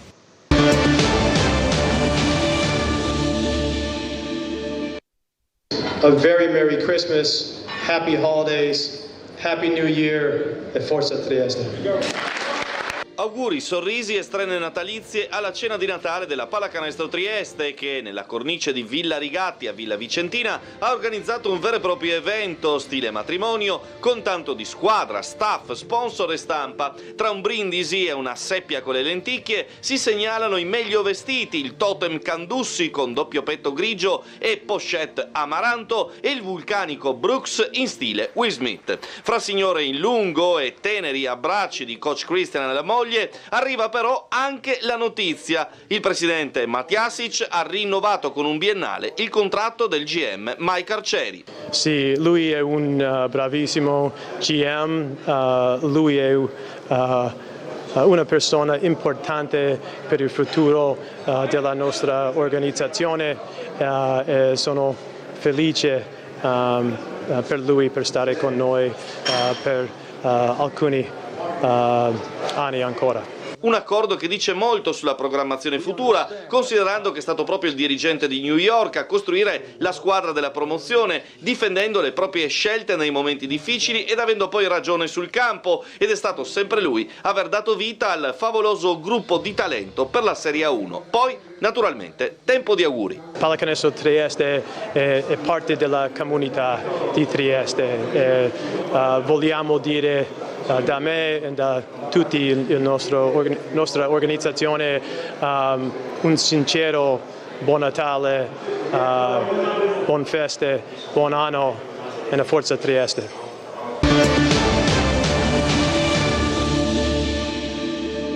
Tutti quanti assieme, perché nessuno fa miracoli, è un lavoro comune, un lavoro di tutti e sono certo che voi non avete mai fatto mancare l'affetto all'Unione. Ci troviamo al centro coordinamento della Triestina Club per il brindisi natalizio, un momento di condivisione tra il mister Tesser, i giocatori, i tifosi. Oggi è una bella festa e soprattutto il ritorno di Tesser ci ha entusiasmato anche come persona ma anche con i risultati. Abbiamo una strada ancora lunga e difficile da compiere, vediamo di fare un buon Natale con la partita con l'Arzignano che sarà una partita impegnativa. Però già da oggi auguro veramente a tutti i tifosi e anche non tifosi, a tutti i cittadini di Trieste un buon Natale e spero che sia un buon Natale sportivo invece proprio per chi è grande tifoso. Volevo augurare a tutto il popolo triestino e quindi rosso alabardato un sereno Natale, un felice Natale, speriamo di aiutarvi con un risultato positivo sabato e quindi di passare queste feste in maniera migliore come lo speriamo tutti noi, visto che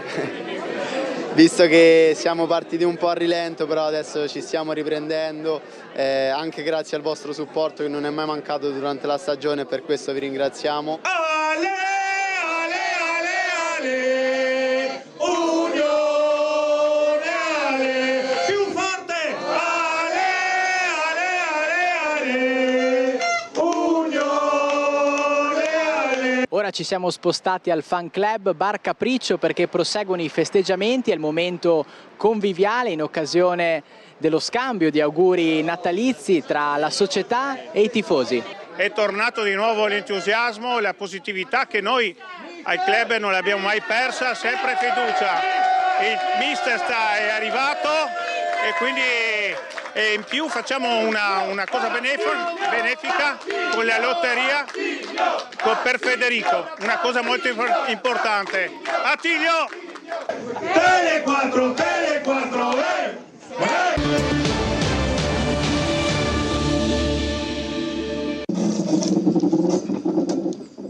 Trandio Picina, finalmente si vede la luce. L'atteso via libera dei tecnici di Ansfisa è arrivato. Ora finalmente si può programmare il rientro in servizio del mezzo di trasporto più amato dai triestini. L'ultimo collaudo, cui hanno preso parte anche il sindaco di Trieste Roberto Di Piazza e l'assessore ai lavori pubblici Elisa Lodi, ha riguardato binari, carrozze, sistema di locomozione, impianto frenante, tratto funicolare e intersezioni con l'asse stradale. Dopo la mattinata a bordo e lungo la linea, finalmente è arrivato l'ok dall'Agenzia Nazionale per la Sicurezza delle Ferrovie. Stiamo lavorando per farlo partire perché è tutto a posto, abbiamo qui della Svisa che sono veramente gente molto in gamba e insomma lo facciamo partire dopo 8 anni che sono stato preso per il culo, finalmente lo facciamo partire. Ora inizierà una fase di 10 giorni di pre-esercizio prevista da normativa. Sì, oggi è una giornata importante, siamo qui con Ansfisa, con tutti gli uffici del Comune e anche Trieste Trasporti per le ultime verifiche dei binari e della vettura munita di fuori a pattino per darle il nulla osta all'avvio del pre-esercizio, un periodo di pre-esercizio che poi permetterà effettivamente l'avvio dell'esercizio con il pubblico. Quindi è un momento importantissimo, atteso da anni, un lavoro fondamentale e portato avanti da questa amministrazione con tanta fatica, questo è vero, però con tanto impegno e tanta volontà di vedere il tram essere di nuovo in movimento e vederlo quotidianamente su e giù sulla linea. Quindi è un momento importante e da domani avremo la possibilità di avere il pre-esercizio, quindi siamo arrivati finalmente al capitolo finale di una vicenda che ha avuto tanti problemi, ma l'importante è arrivare alla fine, l'importante è ottenere il risultato. Dunque, a quando il rientro dei passeggeri a bordo del Trandio Picina? Quando sarà regolarmente in servizio? Oggi non si può andare oltre l'indicazione a gennaio. Trieste Trasporti, titolare della gestione, deve infatti far rientrare ai comandi del mezzo i frenadori, come si dice in dialetto triestino, che hanno l'abilitazione ma al momento fanno i conducenti degli autobus, oltre alle nuove leve neopatentate, tenendo presente che in primis il tram ha un impianto frenante a pattino con cui bisogna prendere confidenza, oltre che il fatto che non si manovra in servizio da oltre 8 anni, vedi il famoso incidente del 16 agosto 2016. Sarà però un rientro in servizio al completo, con tutte e 4 le vetture operative più la quinta per eventuale rimpiazzo e l'orario completo, compresi i giorni festivi. La data esatta si saprà nelle prossime settimane.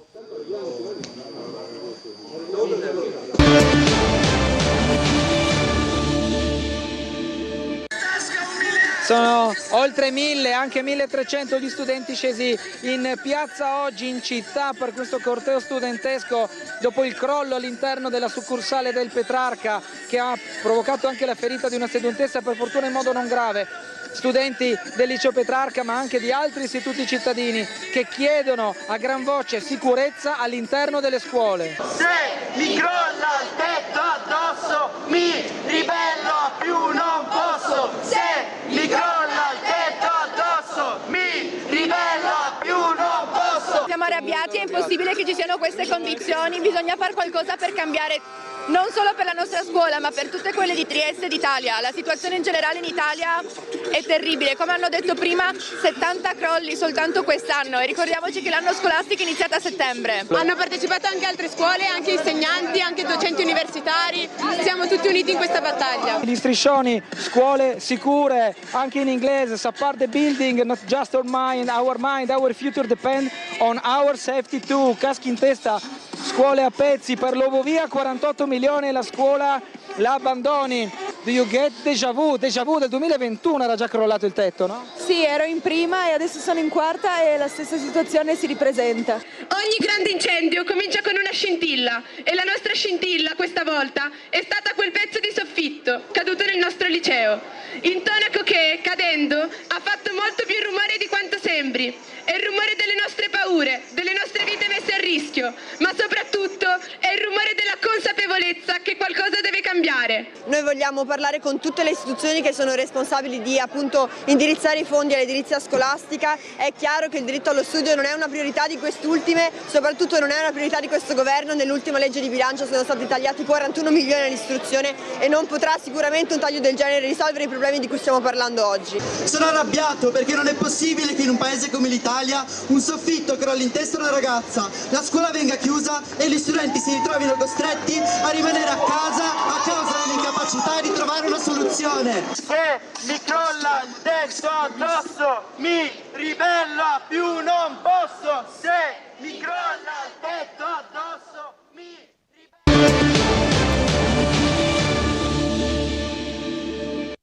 Basta, lo dico a tutti, basta. Se noi continuiamo a utilizzare per fare l'uscita sul giornale o in televisione gli interessi del cittadino contro gli interessi del cittadino, nascondendolo come qualcosa che deve difendere la presenza dell'ultimo punto che fa un'operazione all'anno sotto casa, però vuol dire che facciamo male ai cittadini di questa regione. Quindi l'appello è basta. Il governatore Fedriga va dritto al punto, contrattaccando opposizioni e comitati locali con visioni particolaristiche di una sanità che, soprattutto visto l'invecchiamento medio e l'inverno demografico, deve ragionare sempre più in ottica di sistema e non per rispondere a questa o quella esigenza di quartiere. Ecco il senso della chiara presa di posizione del Presidente della Regione in occasione della conferenza stampa di fine anno trasmessa in diretta integrale dalla nostra emittente. E ho detto, e lo dico qua con chiarezza, da Presidente di Conferenza delle Regioni, ai Presidenti di centrosinistra della mia coalizione opposta, che se loro faranno scelte che vanno in questa direzione, nell'interesse collettivo, vado io nella loro regione a dire che fanno bene. Dunque i numeri: 370 milioni di euro in più a bilancio per il comparto sanitario, a traguardare una riforma organizzativa del sistema che non comporta però riduzioni di spesa. Quindi migliorarlo, renderlo più veloce, più accessibile e più sicuro. Se non fosse chiaro questo e qualcuno credesse che invece sotto ad ogni angolo di città ci deve essere il punto che eroga l'operazione a cuore aperto, vuol dire che non ho capito come funziona la sanità, ma soprattutto vuol dire che mette a rischio la sicurezza dei cittadini di questa regione. Infine l'aspetto scacciacrisi del provvedimento, che investe sul cuore economico del sistema regione per anticipare le turbolenze che inevitabilmente le varie crisi internazionali portano anche sul nostro territorio. La crisi ucraina con l'aggressione della Russia in Ucraina, pensiamo alla crisi Medio Oriente, come ci condiziona? Pensiamo banalmente ai passaggi delle navi dal canale di Suez che arrivano direttamente da noi. Per quello abbiamo voluto fare la legge del rafforzamento, perché pensiamo che dobbiamo avere le spalle larghe avendo l'incertezza della prospettiva, per non rischiare, o meglio di non garantire periodi di crisi a questa regione. Abbiamo voluto queste spalle renderle ancora un pochino più forti.